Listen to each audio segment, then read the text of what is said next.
Python, R, and SAS are being used for analytics in the pre-Vantage world. How much difference does Vantage make when using these analytics tools on Teradata Vantage? So it depends how you use them. In Teradata Vantage, all of those tools get to use the same copy of the data.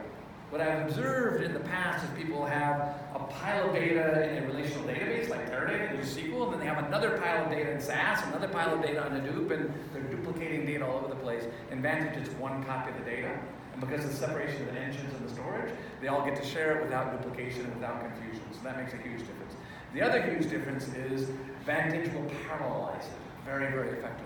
Very often when people use something like R or even SAS on a single server to try to put as much memory and many CPUs as possible, those things scale up, but they don't scale out very well. Scale up is very expensive and limited. Scale out is much more cost effective. Vantage gives scale out capability versus being forced into a scale up scenario. Okay, and one more. Will real-time streaming processing like KSQL or SQL streaming also become part of the Vantage platform? So streaming is already part of the Vantage platform. So we have something called Listener. Inside Listener is Kafka and so on. And so Kafka allows us to basically stream that data in a real-time basis. Now some of the tools mentioned there assume, if I read between the lines, that you're basically applying SQL on the stream and then you're throwing the data away. We actually think throwing the data away is usually a bad idea. Right? So the recommendation in the architecture that I described is you actually don't throw away the data, but you keep the data that doesn't have high value in the immediate term in a very low-cost, scalable data reservoir infrastructure.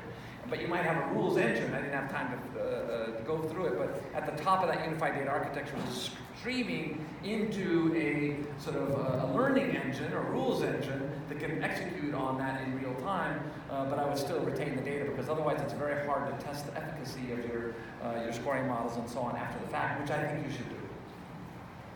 Just one question. So you talked about the data labs, and so today we have data labs where we can carve out some portion of the space and we do data science and we can do it.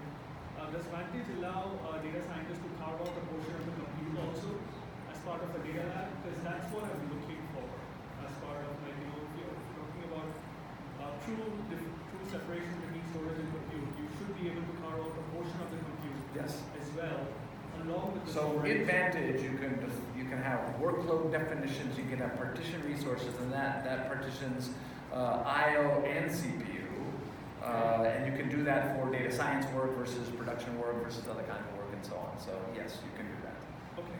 And typically you do that because if it's only the storage you're worried about, it's the production workload isn't worried as much about the storage you take. It's worried about you sucking up all the CPU and the I/Os.